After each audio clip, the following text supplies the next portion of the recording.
ओम मनोजवं मारुतुल्यवेगं जितेन्द्रियं बुद्धिमतां वरिष्ठं वातात्मजं वानरयूथमुख्यं श्रीरामदूतं शरणं प्रपद्ये। नमस्कार, स्वागत है आपका आचार्य वाणी में। मैं आचार्य डॉक्टर विक्रमादित्य आपके साथ हूँ। आज का विषय हमारा है मीन राशि वालों के लिए। मीन राशि वालों 16 तारीख का भविष्यफल क्या है वो भी जान लीजिए। 16 तारीख को पंचांग के दृष्टिकोण से मंगलवार का अवसर है, 16 दिसंबर के दिन, और उस दिन द्वादशी तिथि का योग बन रहा है। सूर्य इस दिन परिवर्तन का योग बना चुके हैं, जो करीब करीब सुबह 4 बजे के आसपास परिवर्तन की तरफ गए।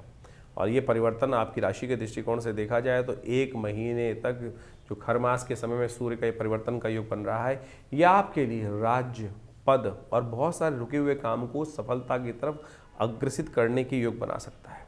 विशेष तौर पर यदि कोई राज्य से संबंधित कार्य रुका पड़ा था तो उसमें भी शक्ति प्राप्त करने के योग, उसमें भी एनर्जी प्राप्त करने के योग विशेष तौर पर बनते दिखाई दे रहे हैं। व्यापार के दृष्टिकोण से भी यदि देखा जाए तो ये सूर्य का परिवर्तन आपकी राशि के दृष्टिकोण से देखा जाए तो कहीं ना कहीं लाभ के योग, क्योंकि दशम भाव जो है ना, वो विशेष तौर पर वो भाव माना जाता है कि जहाँ पर विशेष तौर पर सफलता का भाव उत्पन्न होता है, सफलता दिलवाने वाला भाव माना जाता है। सूर्य इस वक्त समय देखें कि आपकी राशि के दृष्टिकोण से जो योग बना रहे हैं वो कहीं ना कहीं सफलता की तरफ आपको अग्रसित कर सकते हैं। आपके प्रतिद्वंदी भी इस समय में यदि आपने सूर्य का प्रभाव अच्छा कर लिया तो आप सत्य माने आपको कहीं ना कहीं सफलता की तरफ कुछ उनके सहयोग से, उनके कार्यों से कहीं ना कहीं आपको लाभ होने की स्थिति बनने के योग बनते दिखाई देंगे।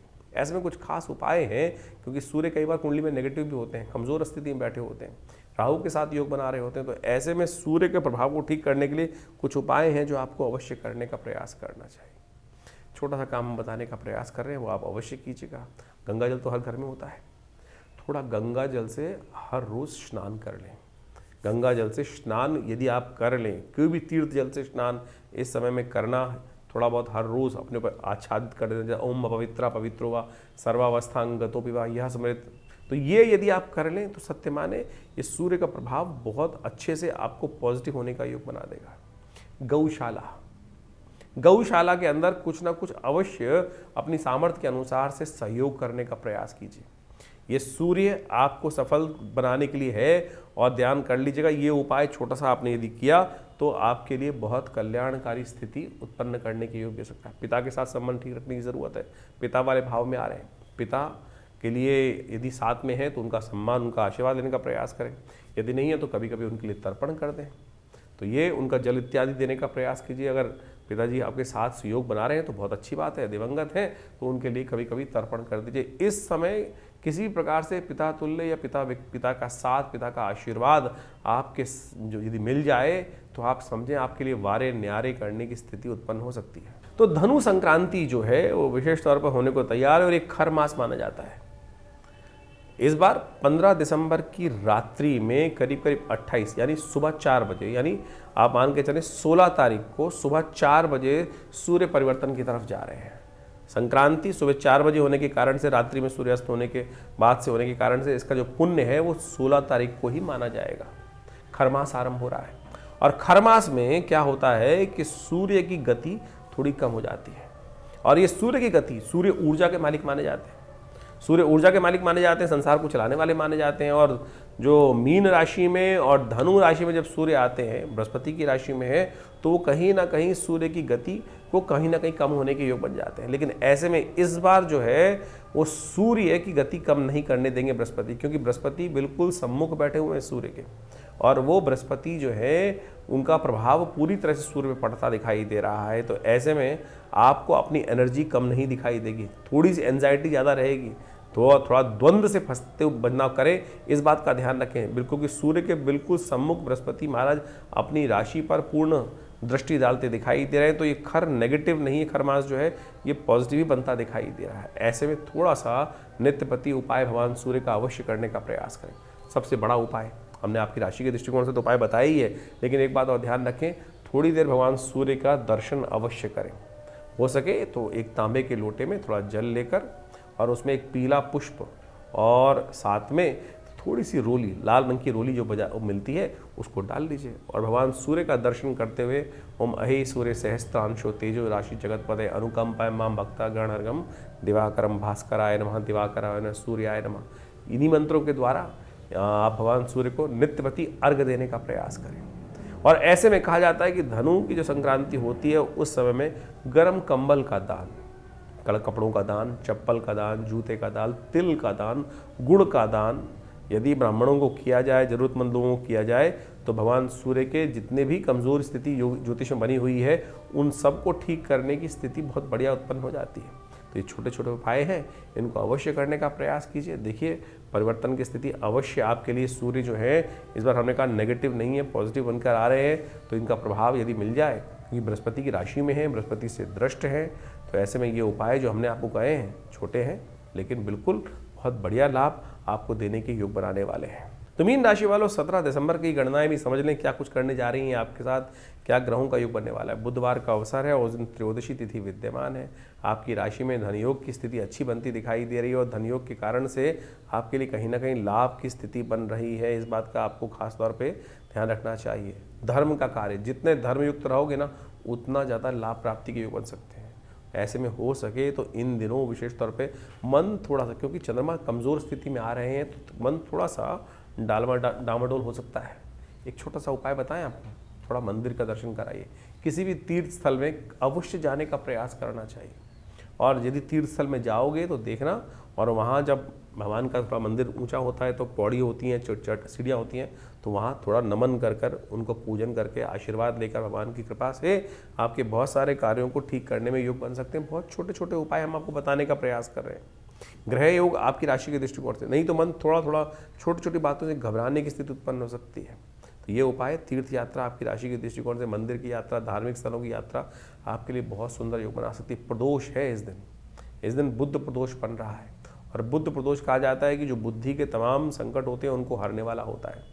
तो शाम के समय भगवान शंकर के मंदिर में यदि जाकर 2 बिल्वपत्र के अर्पित कर दें तो कहा जाता है कि बहुत सारे बुद्धि के दृष्टिकोण से भगवान का आशीर्वाद आपको प्राप्त होने के योग बन जाएंगे। या देवी सर्वभूतेषु बुद्धि रूपेण संस्थिता नमस्तस्यै नमस्तस्यै नमस्तस्यै नमो नमः। भगवान का स्तमन करके ये उपाय अवश्य करने का प्रयास करें। भगवती कृपा से, शंकर जी की कृपा से आपके मनोरथों को सिद्ध करने के योग अवश्य प्राप्त होंगे। 18 तारीख का दिन बृहस्पतिवार का दिन है और इस दिन ग्रह नक्षत्रों के दृष्टिकोण से देखें तो चतुर्दशी तिथि का योग बन रहा है। मास की शिवरात्रि भी है इस दिन और ऐसे में ग्रहों का योग देखा जाए तो आपकी राशि के दृष्टिकोण से धर्म की तरफ इच्छाएं जागेंगी, धार्मिक माहौल रहेगा, मन सरल रहता दिखाई दे रहा है। आपकी राशि के दृष्टिकोण से ऐसा योग भी बनता दिखाई, लेकिन कई मामलों में थोड़ा अड़ियलपना जो है वो अभी भी आपके जीवन में आपको चलने के योग बनाता दिखाई दे रहा है।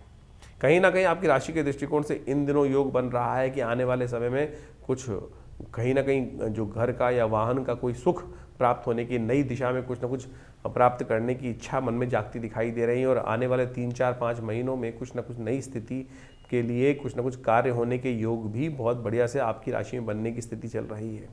ऐसे में भगवान शंकर का स्तवन करें, हो सके तो भगवान शंकर के मंदिर में जाकर थोड़ा दूध से भगवान का अभिषेक कर लीजिए, वो आपके लिए कल्याणकारी योग बनाएंगे। 19 तारीख का दिन शुक्रवार का अवसर, अमावस्या तिथि इस दिन है और अमावस्या पूरे दिन रहने वाली है। सूर्योदय से लेकर अगले दिन तक सूर्योदय तक विद्यमान रहेगी। ऐसे में ग्रह नक्षत्रों के दृष्टिकोण से परिवर्तन की स्थिति भी बन रही है और बहुत जल्दी आपके लिए आने वाले 2-3 दिन जो हैं वो बड़े अच्छे लाभ की स्थिति को देने वाले रहेंगे, क्योंकि चंद्रमा के साथ सूर्य जो है योग बनाएंगे और साथ साथ वहीं पर मंगल का योग भी बना हुआ है, वहीं बृहस्पति की दृष्टि भी इन पे पड़ रही है और ऐसे में ये योग कहीं ना कहीं आपकी राशि के दृष्टिकोण से बहुत महत्वपूर्ण स्थिति उत्पन्न करने की योग बना सकते हैं। दिशा, जिस दिशा में कार्य कर रहे हैं, सोच रहे हैं, विचार कर रहे हैं, कर्म से मत भागिएगा, क्योंकि मेहनत से ही आपके जीवन में रस आने के योग बनने वाले हैं। इस समय ग्रह साफ साफ गणना दिखा रही हैं कि मेहनत से ही धन का योग बनने वाला है। जितनी मेहनत उतना धन, उतनी मेहनत कर, तो इसलिए मेहनत से भागिएगा मत। इस बात का ध्यान रखें, ये मेहनत वेस्ट नहीं जाएगी, इस बात का हमको ध्यान रखते हुए। अमावस्या है, पैतृक कार्यों के लिए बड़ा सुंदर तिथि है, तो अपने पितरों के निमित्त, बुजुर्गों के निमित्त जो हैं, अपने पितृ दिवंगत आत्माएं हैं, उनके लिए अवश्य हो सके तो भोजन का दान कराने का प्रयास करें, ब्राह्मणों को भोजन कराने का प्रयास करें, गऊ के लिए ग्रास निकालने का प्रयास करें। भगवान की कृपा से, उनके आशीर्वाद से आपके लिए स्थितियां अच्छी होने के योग बनते दिखाई दे रहे हैं। 20 तारीख का दिन बड़ा महत्वपूर्ण है। उस दिन शनिचरी अमावस्या का योग बन रहा है। दिल्ली के पंचांग के अनुसार थोड़ी देर के लिए है, लेकिन ये शनिचरी अमावस्या का योग बनकर तैयार है। और इस दिन एक और ग्रह परिवर्तन की तरफ जा रहे हैं। शुक्र महाराज परिवर्तन की स्थिति में जाते दिखाई दे रहे हैं। वो भी विशेष तौर पर मंगल के साथ अपनी स्थिति अस्त होते हुए भी मंगल के साथ योग बनाएंगे। और ऐसे में अस्त स्थिति में मंगल के साथ जाने के साथ जो योग बनेगा वो आपके लिए बड़ा महत्वपूर्ण रहने वाला है। शनिचरी अमावस्या है, 7.5 चल रही है। मंगल और शनि जब स्थिति, नया साल वैसे ही आने वाला है। नए साल की तरफ बहुत सारे लोग प्लानिंग नई बनाते दिखाई दे रहे हैं। तो ऐसे में आपको थोड़ा ध्यान रखने की आवश्यकता है। गलत लोगों की संगत में मत फंसिएगा। आपकी राशि में इन दिनों आने वाले समय में ऐसा योग बन सकता है कि कुछ गलत लोगों की संगत में जाने के कारण से, गलत रास्तों में जाने के कारण से थोड़ी कहीं ना कहीं कुछ स्थिति जो है, क्योंकि 7.5 चल रही है, उससे आपको बच के रहना पड़ेगा। तो शनिचरी अमावस्या है, पीपल के पेड़ का सुंदर पूजन करें। हो सके तो आपकी राशि के दृष्टिकोण से ये बड़ा सुंदर उपाय है।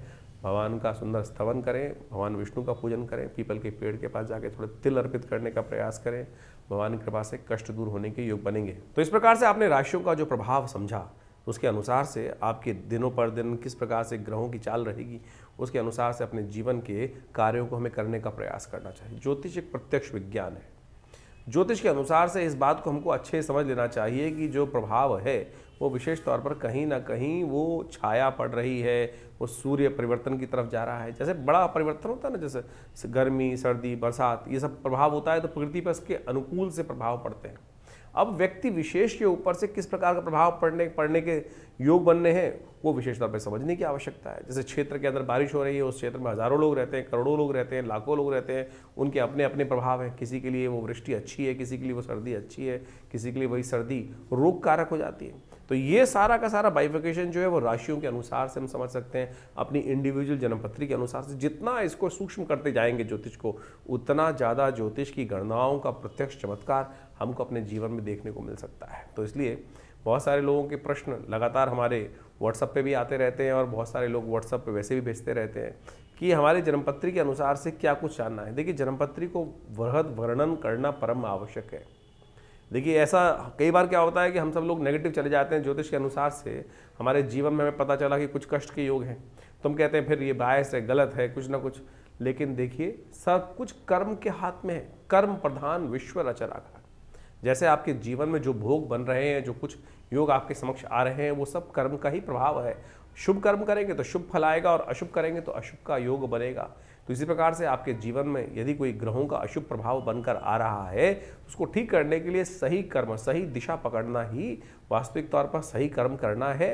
तो उसके अनुसार से हमारे किए हुए जो दुष्कर्म है वो कहीं ना कहीं शुभ में परिवर्तन करने का योग बना लेते हैं। इसलिए भयावह चिंता ना करें। बहुत सारे लोग चिंता में फंस जाते हैं, किसी कुंडली में कुछ अशुभ योग आ गया, कोई केमुद्रम योग आ गया, कोई मांगलिक योग आ गया। तो पहले तो मांगलिक योग का ये समझ लें कि नेगेटिव योग है ही नहीं भाई। बहुत सारे लोग जबरदस्ती डरने का प्रयास करते हैं। कुछ लोग ज्योतिष के दृष्टिकोण से पितृदोष पितृदोष का हंगामा मचा देते हैं। अरे ज्योतिष में कहीं ज्योतिष का विषय पितृदोष है ही नहीं। अध्यात्म का विषय भी पितृदोष नहीं है। ज्योतिष की गणनाओं को देखकर, चार्ट को देखकर कोई ये कहे कि आपकी कुंडली में पितृदोष का योग स्थिति है तो बिल्कुल नहीं पता चल सकता। बिल्कुल ऐसा कोई योग नहीं। हाँ, इस प्रकार के योग बनते हैं कि कैसे लोगों को सावधान रहना चाहिए, कैसे आपको अपने जो कर्म है वो ठीक करने का प्रयास करना चाहिए। तो यदि आप ये मान के चलें कर्म का, जैसे आप सोचें कि आपके सामने आपके बड़े आ रहे हैं, पिता आ रहे हैं, कोई आ रहा है, अमावस्या आई या कोई स्थिति हुई और उस समय आपने उनके प्रति जो दायित्व कर्तव्य था वो नहीं किया, एक पितृदोष कैसे बनता है। आप मान के चलें आपने किसी बुजुर्ग व्यक्ति को कुछ उल्टा सीधा कह दिया और उसके मन से कुछ परेशानी हुई, तो आप समझें ये ऋण आप पे चढ़ गया, कर्म का दोष आपके जीवन में हो गया। और यही वास्तविक तौर पर जो कुछ दोष हैं वो बनते हैं। और ये कुंडली के अनुसार से बोलना कि भाई आपकी कुंडली में तो पितृदोष का योग बना हुआ है, तो ये बिल्कुल गलत है, फालतू की बात है। तो आप अपने कर्म को सुधारने का प्रयास करें, सही दिशाओं में कार्य करने का प्रयास करें। और जो कुछ कार्य हम आपको बता रहे हैं, आपकी राशि के अनुसार से योग बन रहे हैं, आपकी जन्मपत्री के अनुसार से योग बन रहे हैं, उनको करके तो देखिए। हमने प्रत्यक्ष चमत्कार एक नहीं हज़ारों बार देखे, हज़ारों बार देखे हैं और बहुत ज़बरदस्त तरीके से जीवन के कष्ट दूर होने के योग बनते हैं। तो इसलिए अपने कर्म को सुधार कर सही दिशा पकड़ें, जन्मपत्री को समझने का प्रयास करें। बहुत सारे लोग कहते हैं हमारे पास जन्मपत्री नहीं है, हमारे को राशि ही नहीं पता है। तो आपकी नाम की राशि भी तो है, आपके नाम के अनुसार से हम आप जान सकते हैं कि कौन सी राशि आपकी बन रही है। राशियाँ कई प्रकार की हैं, जन्म की राशि, सूर्य की राशि, चंद्रमा की राशि, लग्न राशि, और तो और उसके बाद आपकी कुंडली में जो नाम से आपके राशि चल रहे हैं वो योग। पुराने ज़माने में एक योग चलता था, बहुत सारे नाम से जाकर जन्मपत्री देख ली जाती थी, राशियों को मिलान करने की प्रयास, जन्मपत्री जब मिलान करते थे पति पत्नी की तो उसके बाद एक योग अपनाते थे वो लोग कि भाई अगर जन्मपत्री नहीं मिल रही है तो लड़की का नाम या लड़के का नाम शादी के बाद बदल दिया जाता था। क्या था वो राशि के योग बदलने का ही तो एक छोटा स्टेप था। ठीक है, वो अज्ञानता के कारण से था, उससे प्रभाव, लेकिन ये सब छोटे छोटे टोटके जो तथाकथित तौर पर ज्योतिष के अंदर रहे हैं, इन सब का प्रभाव होता है वही राशि के दृष्टिकोण से। तो आप इनको सही समझने का प्रयास करें। तो आपकी राशि जन्मपत्री में योग में क्या योग बन रहे हैं, किस प्रकार की स्थिति ग्रहों का परिवर्तन से प्रभाव पड़ेगा। और बिल्कुल आप सत्य माने, अभी बृहस्पति महाराज चेंज हुए कुछ दिन पहले, हमने ऐसा देखा कि बिल्कुल जो संसार में प्रभाव पड़ रहा था, बहुत सारे लोग प्रत्यक्ष योगों की कुंडली में परिवर्तन दिखाई दिया। तो आपके लिए कौन सा समय अच्छा है, कौन सा समय खराब है, हम वैसे तो नित्यपति बताते ही हैं। तो आपके मन में भी कोई प्रश्न चल रहे हो, चिंता ना करें, आप हमारे इस कार्यक्रम में हमारे साथ जुड़ सकते हैं। और व्हाट्सएप के माध्यम से भी आप अपने प्रश्न को भेजते हैं बहुत सारे लोग, लेकिन उसमें सिर्फ किसी ने हाथ बना के भेज दिया, किसी ने केवल अपना नाम लिख के भेज दिया, ना प्रश्न लिखा है ना कुछ लिखा है, तो जवाब कैसे दिया जाएगा। तो आप अपने प्रश्नों को सही से, अपना नाम, आपकी आयु, आपकी date of birth, time of birth, place of birth, कहाँ जन्म स्थान है, वो सब लिखिए। और साथ साथ अपने जन्मपत्री की एक फ़ोटो भेज दीजिए अगर है तो आपके पास, और क्या आयु है आपकी इस वक्त, और क्या प्रश्न आपके मन में चल रहे हैं, क्या समस्याओं को निदान चाहिए। हज़ारों लोगों के प्रश्न आते हैं और बहुत सारे लोगों ने कुछ लिखा ही नहीं होता है, तो जवाब क्या दिया जाए हमारे आश्रम की तरफ से। तो इसलिए कोशिश ये करें, डिटेल्स को सही से भेजने का प्रयास करें। और बहुत सारे कार्यक्रम समय समय पर आपके लिए होते ही रहते हैं आश्रम पे, आप उन सब में भी समय समय पर आकर आश्रम पे जुड़ सकते हैं। प्रयास करेंगे कि संसार के कष्ट दूर हों, जीवन के कष्ट बहुत अद्भुत प्रकार से दूर होने के लिए ज्योतिष विज्ञान का सर्जन हमारे ऋषि मुनि ने किया है, तो उसका लाभ लीजिए, कल्याण होगा।